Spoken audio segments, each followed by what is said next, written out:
E aí, pessoal, vamos lá? Bloco 2 do simulado de eletro.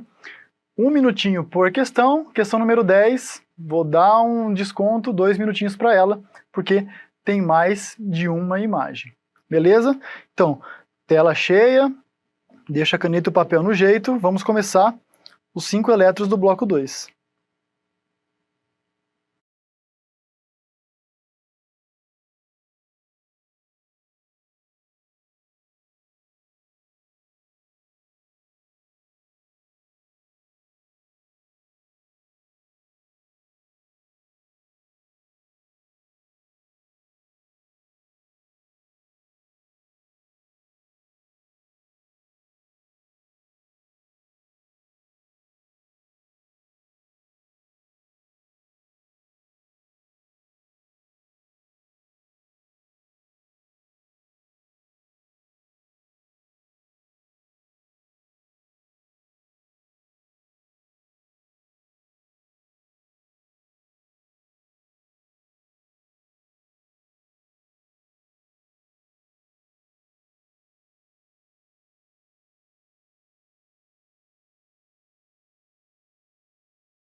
E aí, vamos responder o bloco 2 do seu simulado.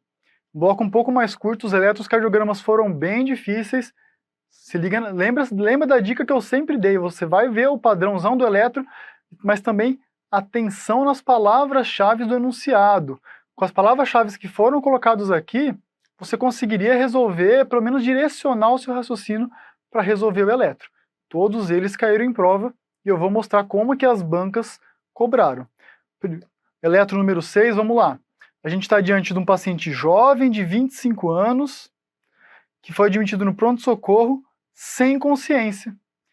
E após a verificação da ausência de pulso, inicia-se as manobras de reanimação cardiopulmonar. Ou seja, a gente está diante de um quadro de parada cardiorrespiratória. Duas perguntinhas: qual o ritmo da parada e qual a principal conduta após a chegada do desfibrilador bifásico? Vamos lá responder?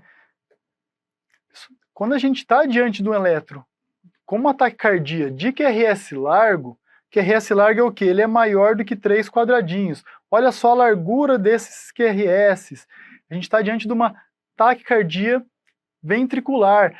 80%, 85% das taquicardias com QRS largo são TV, são taquicardia ventricular. No ritmo de parada, ainda mais as paradas que ocorrem em ambiente extra-hospitalar, o ritmo de TV é o mais comum. Então, a gente está diante aqui do quê? De uma taquicardia ventricular, complexo QRS está largo e está de forma regular. Você vê que as distâncias entre os complexos QRS eles são sempre as mesmas. Então, aqui é um ritmo de parada, uma TV monomórfica, porque tem sempre a mesma morfologia regular.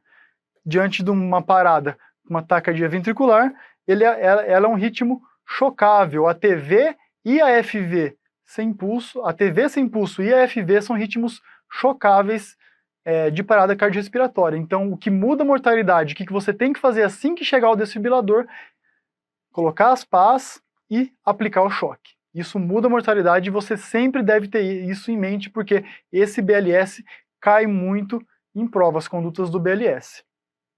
Então, vamos lá. Chegou o desfibrilador para você. Eu disse que o desfibrilador é bifásico. E qual que é a diferença entre o monofásico e o bifásico? O monofásico, ele tem apenas uma fase. O choque vai percorrer o coração, passar pelo coração apenas uma vez. O bifásico não. Ele vai e volta entre as pás. E agora ficou fácil de você entender a voltagem que você vai aplicar na hora de desfibrilar. Porque as voltagens máximas dos desfibriladores varia de acordo com o fabricante. Mas geralmente são 200 joules ou 360 joules. Se eu estou diante de um desfibrilador bifásico, que a voltagem e o choque passa 2 vezes pelo coração, eu não preciso aplicar uma carga tão grande. Então a carga no desfibrilador bifásico é menor, é de 200 joules. E você vai gravar de que outra forma também? Lembra-se, bifásico, bi de número 2, 2 de 200 joules. O desfibrilador monofásico, como ele passa apenas uma vez pelo coração, aí a carga de energia precisa ser maior, precisa ser de 360 joules. E qual que é a diferença entre uma desfibrilação e uma cardioversão elétrica? Tem banca que coloca cardioversão elétrica sincronizada e cardioversão elétrica não sincronizada. A não sincronizada é igual à desfibrilação.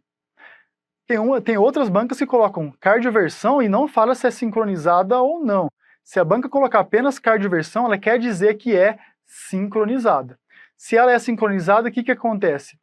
Eu vou apertar um botãozinho de sync para o aparelho, para o desfibrilador, sincronizar os complexos QRS e aplicar o choque no momento correto. Mas se eu estou diante de um ritmo de parada cardíaca sem pulso, não adianta eu tentar sincronizar, eu tenho que dar um choque o mais rápido possível. Eu tenho que desfibrilar em qualquer momento.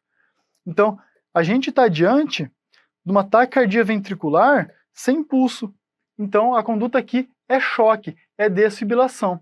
E qual que é a outra situação em que a gente vai também desfibrilar o paciente que não seja em parada, que não seja em ritmo de parada? É quando o paciente tem um complexo QRS largo e irregular. uma taquicardia ventricular polimórfica. Tem várias morfologias de QRS. E esse é o exemplo mais importante, é o exemplo que cai em prova.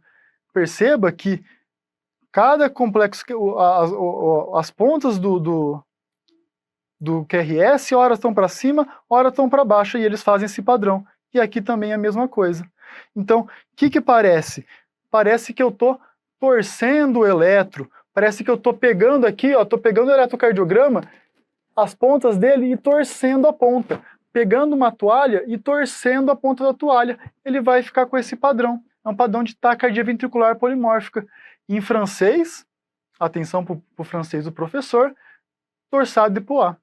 Então essa é uma taquicardia ventricular polimórfica, também chamada de torsade de Poix. Para os íntimos, torsade.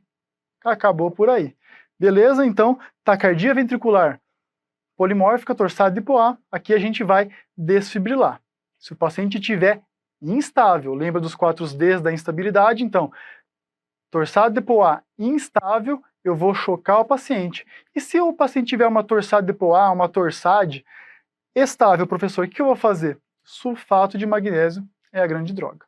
Claro que naquele que está instável e você chocar, a droga de manutenção é sulfato de magnésio. Ela é a principal medicação do tratamento da torsade de Poix.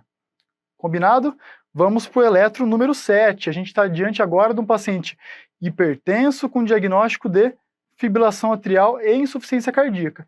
E ele usa várias medicações: enalapril, carvedilol, amiodarona e digoxina. E aí eu perguntei qual medicação é responsável pela alteração vista no eletrocardiograma. Então você tem 4 opções aqui. Qual que é a correta? Vamos avaliar com calma? Enalapril. Enalapril é um inibidor da enzima conversora de angiotensina. Ele é um antihipertensivo e ele poupa potássio. Então, o paciente que está usando enalapril numa dose alta e não faz acompanhamento, ele pode ter hipercalemia. Esse eletro não é um eletro de hipercalemia. Hipercalemia a gente tem aquela onda T intenda. Carvedilol e amiodarona, carvedilol é um beta-bloqueador, então ele vai reduzir a frequência cardíaca, eu posso ter um ritmo de bradicardia, assim como a amiodarona. A amiodarona também provoca bloqueios no coração, pode diminuir a frequência cardíaca. E você olhando de perto, eu vou aproximar para você ver com mais clareza, quando a gente avalia o segmento PR, não tem nenhum bloqueio, lembra? De 3 a 5 quadradinhos, está normal. E o complexo QRS também não tem nenhum bloqueio, não é um complexo QRS maior do que 3 quadradinhos. Então eu não tenho nenhum bloqueio de ramo ou um bloqueio atrioventricular aqui. A digoxina, ela também pode provocar um grau de bloqueio no coração. Então, e ela é usada para aqueles pacientes que estão com insuficiência cardíaca, que já está com a medicação otimizada, mas continuam refratários, continuam sintomáticos. Eu posso usar a digoxina, que ela aumenta a força de contração. Então, esses pacientes com insuficiência cardíaca que usam beta-bloqueador, amiodarona por alguma arritmia, por FA, por exemplo, e digoxina, muita atenção que esses pacientes podem fazer bloqueio. Mas esse eletrocardiograma, ele é típico da impregnação digitálica. Não é intoxicação digitálica. Muita atenção com relação a isso. Porque você já pode ter visto alguém mostrar, olha aqui, o paciente está com intoxicação digitálica, olha esse eletrocardiograma. Não é intoxicação. Ele vai ter intoxicação se ele tiver sintomas de intoxicação. Aquele paciente que usa digoxina por longo prazo, ele se impregna de digoxina e ele se mostra com esse padrão de eletrocardiograma. O segmento ST, ele está infradesnivelado, um padrão em colher, em pá de pedreiro, em anzol. Olha aqui, ó, como o segmento ST está infradesnivelado, parece uma colherzinha aqui. Então isso é muito característico de impregnação digitálica. Na impregnação digitálica a gente vai ter esse ST com concavidade superior, em colher. O paciente pode ter arritmias presentes, extrasístole ventricular, taquicardia bidirecional, taquicardia com BAV variável. E ataque bidirecional, ataque com BAV variável são muito características daquele paciente que está com impregnação e está evoluindo com intoxicação digitálica. Só que o paciente, você já sabe, se apresentar esse padrãozinho em colher, em pá de pedreiro, ele está com impregnação digitálica. E quando eu vou falar que ele está com intoxicação, se ele apresentar sintomas, anorexia, náuseas, vômitos, xantopsia. O que é xantopsia? O paciente começa a ter uma distorção das cores, ele começa a ver mais amarelado, né? O professor aqui, ele não tem xantopsia, ele só é daltônico, mas eu não enxergo tudo amarelado, o problema meu é verde e vermelho. Então, mas a xantopsia de paciente que está usando digital é um sinal de que esse paciente está com intoxicação, assim como ele pode evoluir também com confusão mental. Então, olha só esses eletrocardiogramas que são típicos da impregnação digitálica. Perceba o padrão do infradesnivelamento do segmento ST. Olha aqui um anzolzinho. Olha só como parece um anzol. Olha as formas que ele pode se apresentar, esse segmento ST.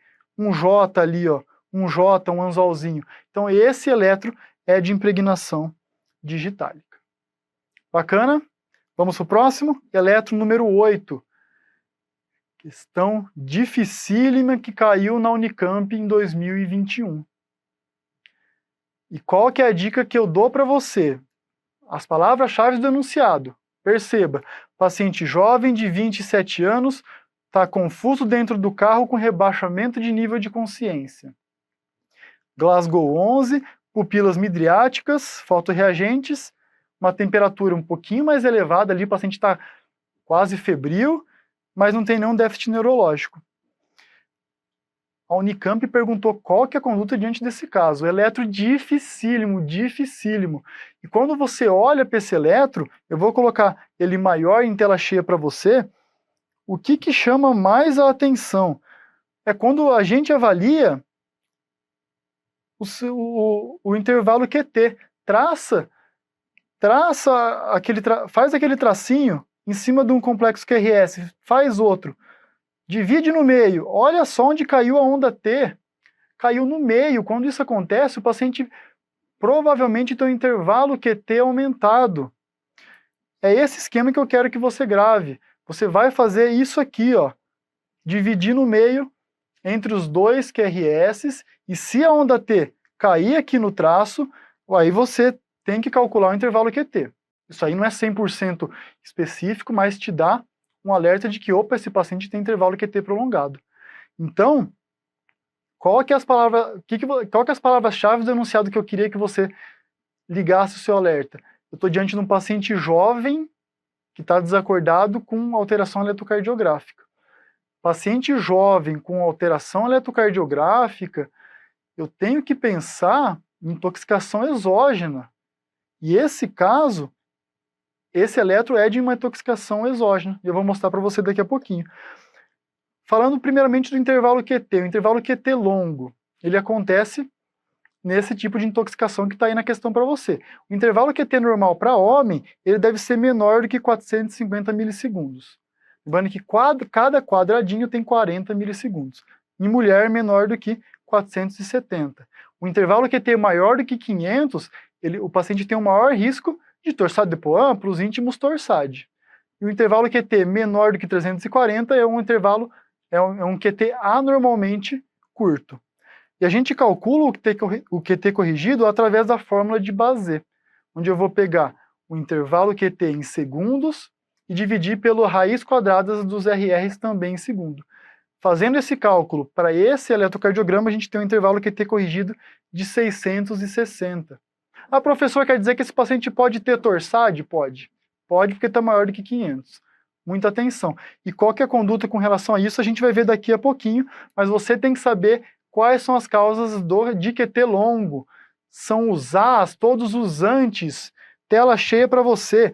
Antieméticos, antiarrítmicos, e eu chamo a atenção aqui para a amiodarona, ela prolonga o intervalo QT, antibióticos, antipsicóticos, antivirais, antidepressivos. Antidepressivos, atenção com relação a isso. E está na moda por conta da pandemia que a gente tá vivendo, hidroxicloroquina, cloroquina e hidroxicloroquina também prolongam o intervalo QT e predispõem a torsade de Poin. Mas esse caso é um caso de intoxicação exógena, você tem que pensar em paciente que usa antidepressivo.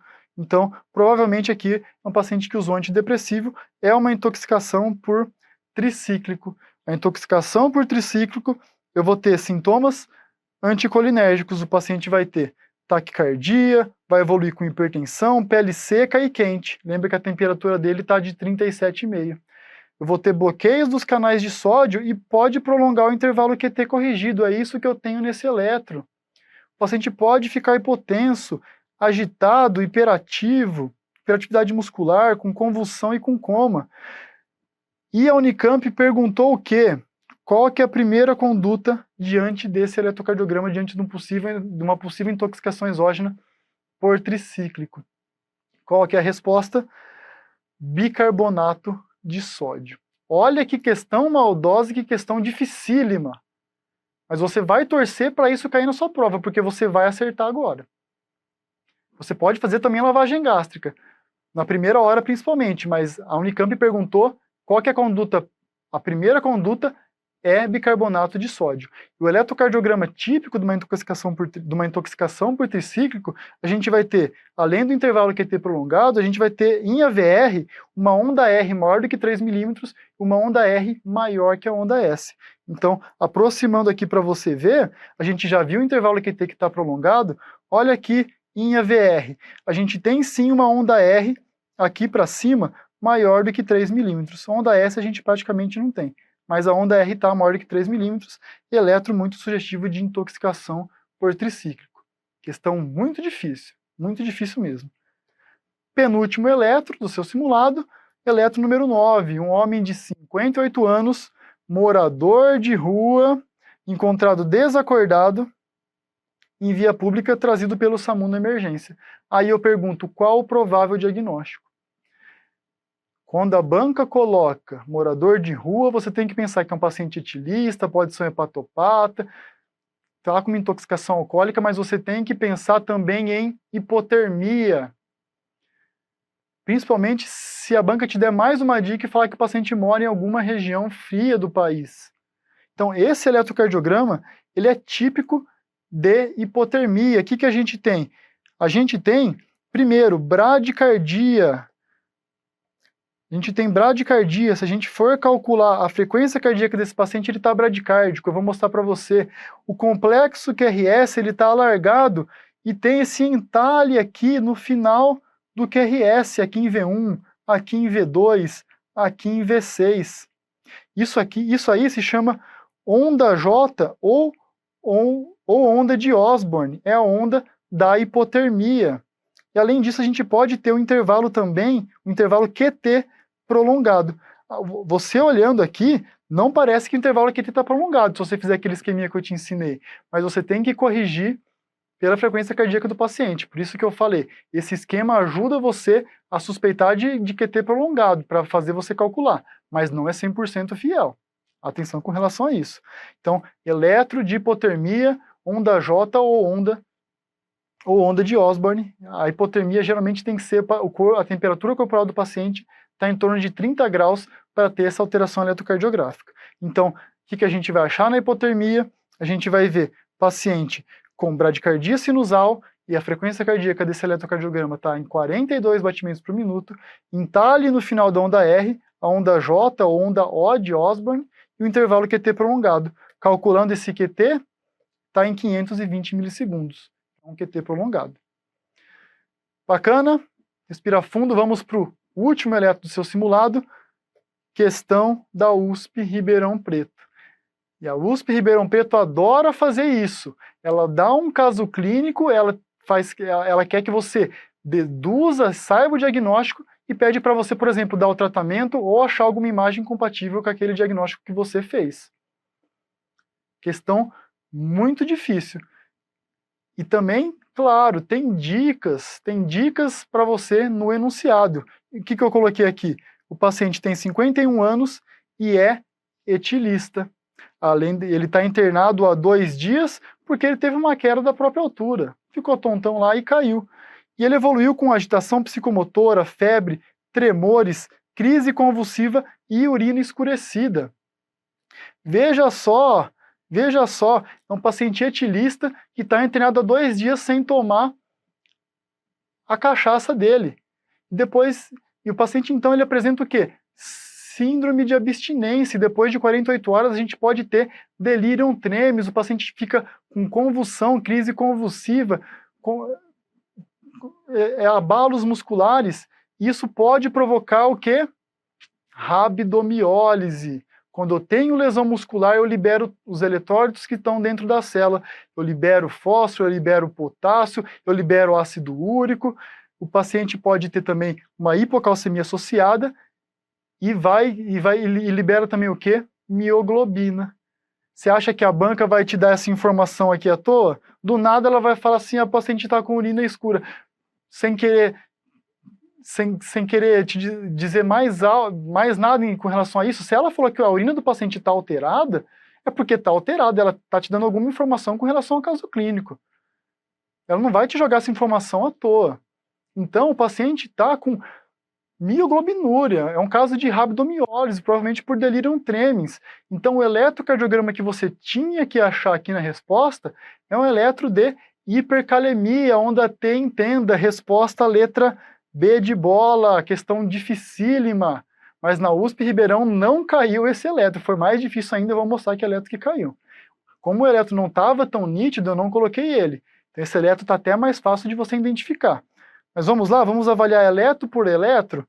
O primeiro eletrocardiograma nosso, fazendo aquele esqueminha nosso, ritmo, frequência, eixo, onda por onda, segmento por segmento. A gente vai ter complexo positivo em D1, positivo em AVF. O eixo, você já sabe que o eixo é normal. A onda P está positiva em D1, D2 e AVF é um ritmo sinusal. Frequência cardíaca, 65 batimentos por minuto. O eixo, acabei de falar, é um eixo normal, entre 0 e mais 90. Onda P, bacana, normal, nenhuma alteração na onda P. Também segmento PR, QRS, ST, intervalo QT e onda T.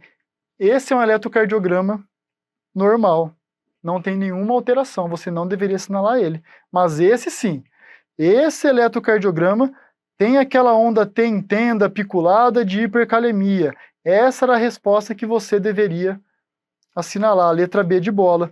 Na hipercalemia, o que acontece no eletrocardiograma?